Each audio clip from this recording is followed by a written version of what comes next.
have a Samsung Smart TV and I'll be showing you how to turn automatic subtitles on or off. So what you want to do is go to settings.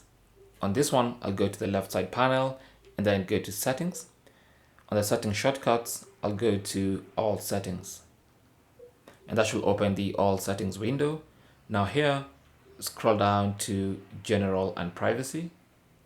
And then under that, select accessibility.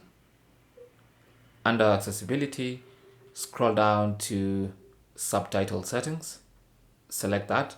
And here you have the option to turn them on or off.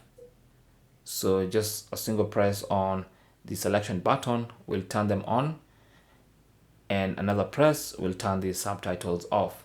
Now, when the subtitles are on like that, you have a few extra options. You have the subtitle mode, which you can select and customize. You have subtitle language, you choose your preferred language, and also you have primary subtitle language and secondary subtitle language. Again, to disable, just turn that off right there at the top.